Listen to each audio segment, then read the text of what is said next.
Right, so now question number 28. It's a bounds question. Oh, look at that. So we've got the number A, which is A, which is the number 5.83 to three significant figures, and you've got the number 116, which again is to three significant figures.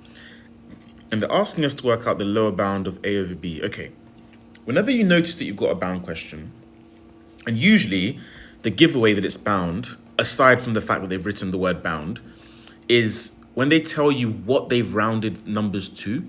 So they've told you two three significant figures, or correct to da da da da da. You see things like that and you go, okay, cool, that's a bounds problem. Now, good thing to do straight off the bat is to write down the upper bound and lower bound, because that will get you marks actually. So the upper bound, if it's 5.83, the biggest number that it could possibly be, technically, would be 5.8349 recurring. But that is basically the same thing as 5.835, which you can write as an upper bound. And the lower bound is going to be 5.825. Okay? So if we think about it, 5.825, if you were to round that to three significant figures, it would give you 5.83, and it's the smallest number that would do that. 5.8349 recurring, biggest number that would round, but remember that 9 goes on forever, so you can essentially write 5.835. Now, technically, it can't actually be 5.835, but the bound, it's bounded above by this value. We won't worry too much about, the whys we're using this, but if you can remember this, that would be great. And it's kind of the same kind of concept every single time. And for B, we've got the upper bound, same logic as 116 point, technically 49 recurring, for those that like that, but 116.5, it's just easier to type on the calculator, really. But it's bounded above by 116.5, but can't actually be 116.5. And then you've got the lower bound, which is going to be 115.5. Okay, because this one to three significant figures is a whole number, so the accuracy is a little bit different. Now, where they're asking us for the lower bound of A over B, that's a fraction, right? So some people might be tempted to just go, lower bound of A divided by lower bound of B. No, no, no, no, no. We want to make this fraction as small as possible, right? So A, yes, we want to make that as small as possible. So we take the lower bound of A, which is 5.825. 5.825. But then when you dividing by a bigger number actually gets you a smaller result. So we divide by the upper bound of B, which is going to be 116.5. By the way, if you put in 116.49 recurring, you will get the same answer. You will get the same answer. 5.825 over 116.5. Oh, that's nice. That gives us 1 over 20. Or just 0.05. That's it. Next question. A, B, and C are 3 points on the circumference of a circle center O. B, D, and C, D are tangents to the circle. A, B, C, D is a kite. Okay? Angle BDC is X degrees. Find an expression for the size of angle ABO. Give a reason for each stage of your working. Okay, well, first of all, let's pay attention to the fact that OB and OC are equal. because this symbol, upside down triangle with dots, means because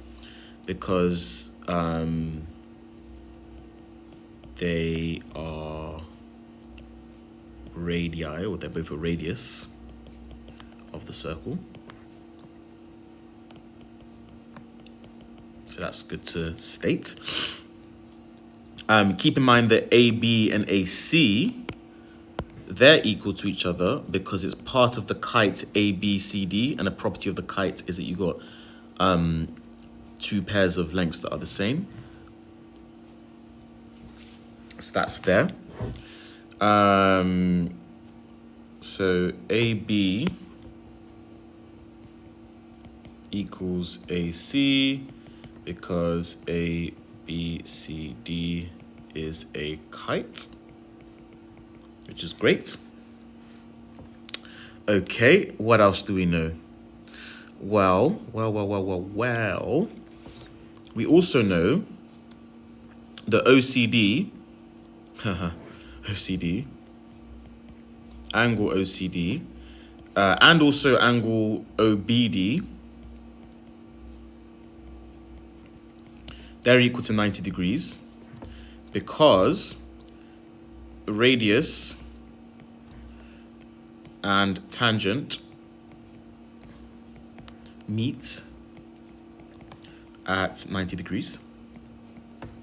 So that's right angle there and the right angle there.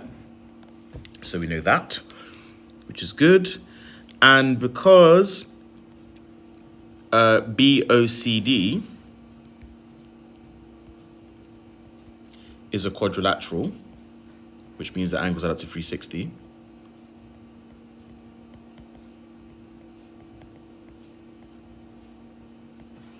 So therefore angle BOC is going to be 360 minus the other angles, right? So you've got the 90 degrees plus the other 90 degrees plus the X angle. So that's 360 minus 180 plus X, which is 360 minus 180 minus X. So that's 180 minus X. So angle BOC is 180 minus X, like that. Okay, so we can write this as 180 minus X. That's the angle there. Okay. Then, what else did it ask? ABO, right? Okay, well. Another thing that we can also do is we can say that we've got the circle theorem, angles at the center are twice the angle at the circumference. So we've got CAB or BAC, it doesn't really matter which way around you write it. BAC, angle BAC is equal to a half of 180 minus X, so 180 minus X over 2, which equals 90 minus a half X, just halving it, because angle at center is twice angle at circumference. You can write it like this. We're not expecting English essays using therefore, notwithstanding, nevertheless, and all that kind of stuff. You do not need that. At circumference. That's one of the circle theorems. And then what we can do is, well, we know quite a few things now. So because this arrowhead here inside the circle, so this ABOC, that has two lengths that are the same, there's going to be a symmetrical property whereby angle ABO and angle ACO are actually the same. So we know what angle BAC is. We know that the reflex angle at BOC.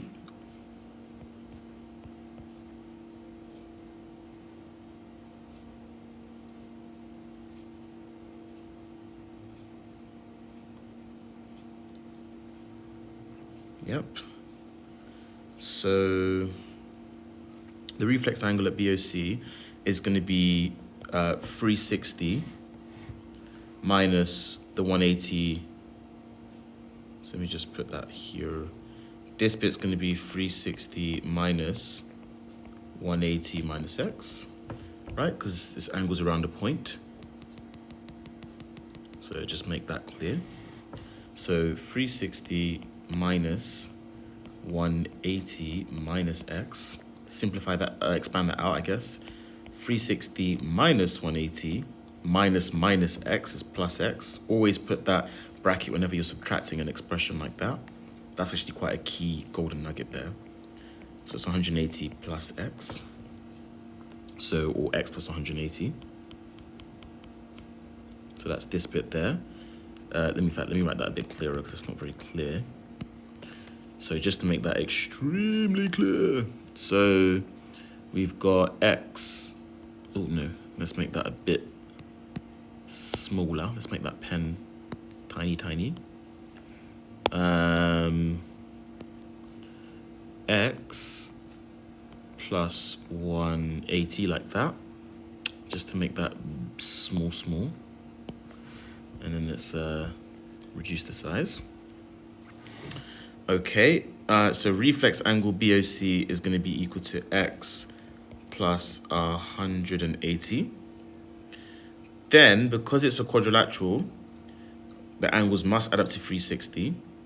So remember, we know that this angle is equal to 90 minus a half x. So therefore, to work out ABO, well, that's going to be equal to 360 plus the two angles that we, 360 minus the sum of the two angles we know, then halved. Because remember, it's the same thing as this angle that's over here. So that is going to be 360 minus the sum of the two angles. So that's 90 minus a half x. So that angle plus the other angle, which is x plus 180. And it's going to be all of that divided by 2. Because there are two angles there and they're both equal. Okay. Now, we just need to simplify it. So we've got 360 minus 90 minus a half x, which is plus a half x.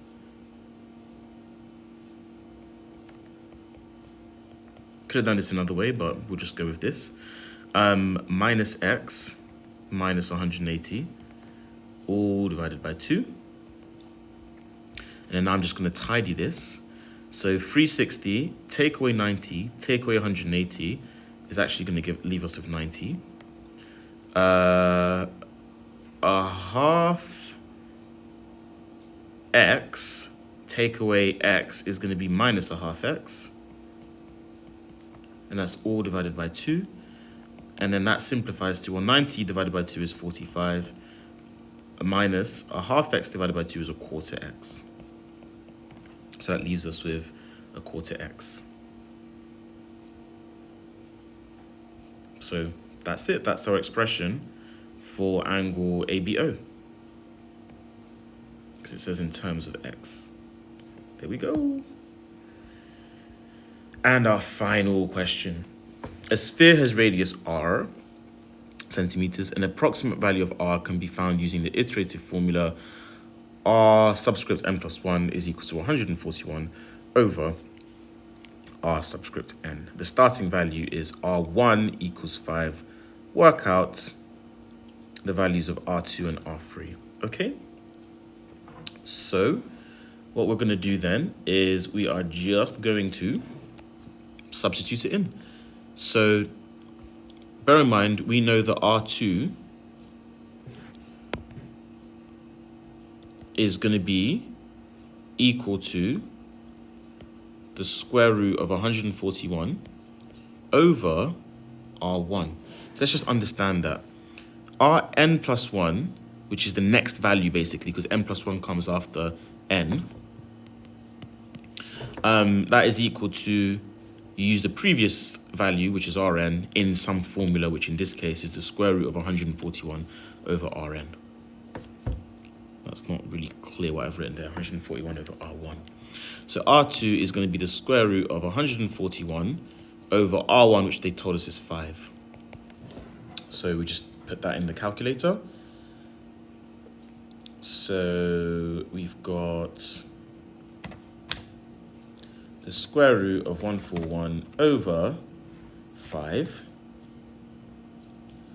And that is equal to 5.310367219 and so on.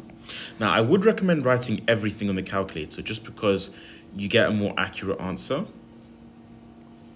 Okay, and now to get R3, we actually do the square root of 141 over R2. So that's the square root of 141 over the 5.31 ... And this is where you can just use the answer button in the calculator. So what I mean by answer button, you'd put in the square root of 141 over answer, ANS, as it is like that on the calculator, with that answer being 5.31, and it will give you what the answer is. In this case, that's going to be 5.15284737 and so on. So our two answers are 5.310367219. That's what the calculator gives anyway.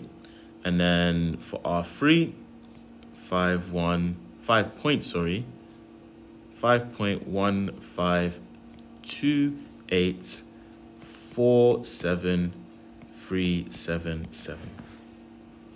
Now, what this next question is saying is, continue the iteration to work out the radius to 1 decimal place. So we basically need R4. Now, what we can do here is, because we've used the answer button, rather than having to put in the whole formula again and again, which you can do, you absolutely can do, you can actually just press equals again, because the calculator knows that you're doing the same formula. And if you do that, or of course you can just put in your R3 into the formula and do it again, you get that R4 is equal to 5.231014414. Then we get that R5 is equal to 5.191783788. R6 is equal to 5.21362186. I'm going to keep going because just to make a point here, R7 is equal to 5.201563775. Now notice, when do we stop? It's asking us to work out the radius to 1 decimal place. So the moment we get two answers where if you were to round them to 1 decimal place, they're the same number, then you can stop. So let's just look at what I mean. So our R4 value is equal to 5.2 to 1 decimal place. Our R5 value is equal to 5.2 as well to 1 decimal place. So really I could have stopped there because I did get my answer. But let me just show you as well. R6, if you round it to 1 decimal place, it's 5.2. And R7 as well is also 5 5.2 to 1 decimal place. So notice how they're all the same number to 1 decimal place. So we can conclude that to 1 decimal place, our radius is going to be 5.2 centimeters. And that is how you know when to stop. Now in future questions, you don't have to go that far. You can just do the first two, because you will have seen that in that case, to 1 decimal place, they were both 5.2. So there we go. And that's it with the whole paper, I believe. Yeah, that's it. Imagine that. We're done. Happy times. Take care, guys. Take care.